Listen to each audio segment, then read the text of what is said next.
বিসমিল্লাহির রহমানির রহিম। SK auto সার্ভিসিংয়ে আপনাদের সবাইকে স্বাগতম। আজকে আপনাদের দেখাবো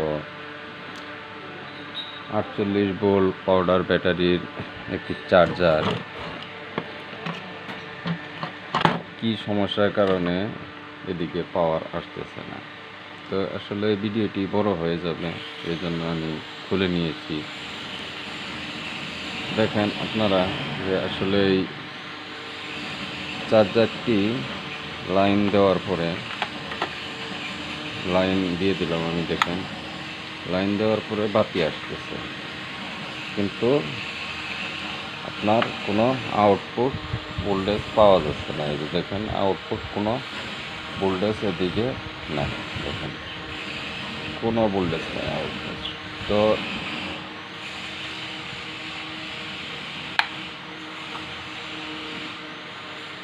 লাইনটা বন্ধ করে দিলাম। দেখেন লাইনটা বন্ধ করে দেওয়ার পরে আসলেই এটা আউটপুট ভোল্টেজ না আসার কারণটা কি?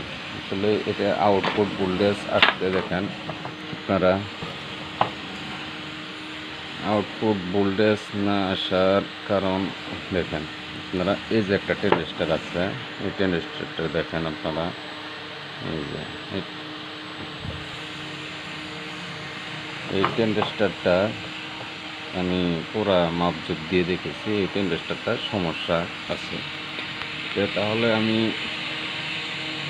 এই টেনজিস্টরটা দেখেন আপনারা, এখানে ভোল্টেজ আছে, এখানে ভোল্টেজ আছে, কিন্তু এই জায়গায় আপনার কোনো ভোল্টেজ আসতেছে না, মানে মাঝখানে পায়ে কোনো ভোল্টেজ আসতেছে না। এখানে আপনার 48 ভোল্ট আছে, এখানে আছে। তাহলে আমার করা লাগবে কি, টেনজিস্টরটা পরিবর্তন করে দিলে ইনশাল্লাহ আমার চার্জারটা ঠিক হয়ে যাবে।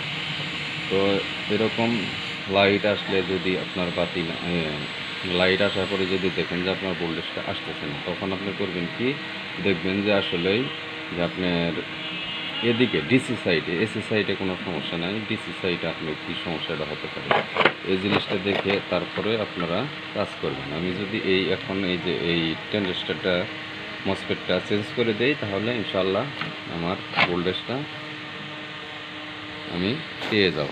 তো ধন্যবাদ ভিডিওটি দেখার জন্য, সবাইকে ধন্যবাদ।